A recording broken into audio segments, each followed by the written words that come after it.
Assalamualaikum warahmatullahi wabarakatuh. Pada pertemuan kali ini, kita masih membahas mengenai materi yang lalu, yaitu mengenai pengaruh perubahan dan interaksi keruangan terhadap kehidupan di negara-negara ASEAN.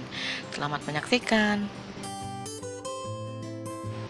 Kali ini kita akan membahas mengenai pengaruh perubahan ruang terhadap kehidupan ekonomi. Negara-negara yang tergabung dalam ASEAN sudah mulai menerapkan masyarakat ekonomi ASEAN, yang merupakan pasar bebas di tingkat regional Asia Tenggara, atau biasa kita sebut dengan MEA. Nah, selain itu juga, di Asia Tenggara sudah dibuat juga Persatuan Perdagangan yang biasa disebut dengan AFTA, atau ASEAN Free Trade Area.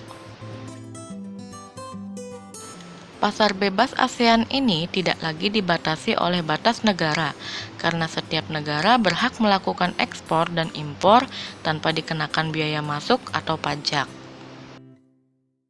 Contohnya, Thailand sebagai penghasil beras, mereka akan sangat mudah mengekspor beras ke negara lain di ASEAN. Indonesia juga demikian. Sebagai penghasil kopi, misalnya, akan dengan mudah menjual kopinya ke mancanegara tanpa dibebani pajak ataupun sebaliknya. Dengan adanya pola kerjasama yang berbeda, akibatnya dengan masyarakat ekonomi ASEAN itu akan membuat perubahan dalam konfigurasi kehidupan ekonomi. Misalnya, variasi barang yang beredar akan semakin banyak, sehingga kompetensi harga akan terjadi dan akan tumbuh kompetitor dalam berbagai bidang. Dengan adanya hal tersebut, maka batas negara tidak lagi menjadi hambatan. Lautan yang luas juga tidak menjadi soal bagi para pelaku usaha. Hal ini karena teknologi alat angkut yang makin maju akan memudahkan distribusi barang atau jasa sampai ke tangan konsumen. Maka dari itu akan terjadi banjir ekspor dan impor. Selain berdampak baik bagi pelaku usaha karena barang-barangnya mendapat peluang untuk dapat dipasarkan di negara lain, tapi tidak menutup kemungkinan akan berdampak negatif. Hal ini juga karena adanya persaingan yang semakin besar, dan itu akan menyebabkan produsen dalam negeri akan kalah dengan produk impor. Jadi peningkatan kualitas dan standar produksi harus ditingkatkan agar pengusaha kecil dalam negeri pun tetap mendapat survive atau tempat. Kemudian kita membahas pada bahasan yang selanjutnya mengenai konversi lahan. Konversi lahan pertanian sering terjadi di negara-negara ASEAN dengan laju pertumbuhan penduduk relatif tinggi, seperti Indonesia, Malaysia, Thailand, Vietnam, Laos, Kamboja, dan Filipina. Konversi lahan sendiri merupakan alih fungsi dari penggunaan lahan yang sesungguhnya.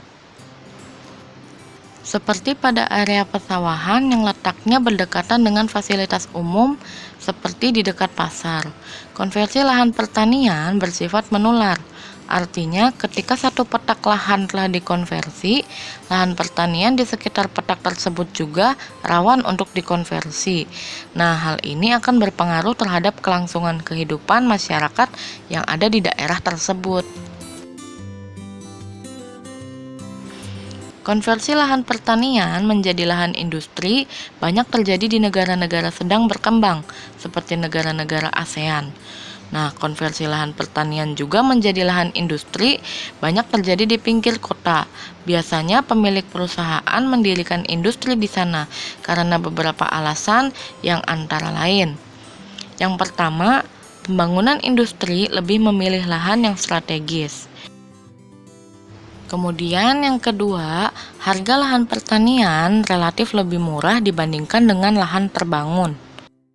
Alasan yang ketiga yaitu pembangunan industri memilih akses yang lebih mudah. Nah, yang keempat, ada industri itu dibangun dekat dengan bahan baku dan lahan pertanian. Nah, ini adalah pilihan yang sangat baik dan masuk akal.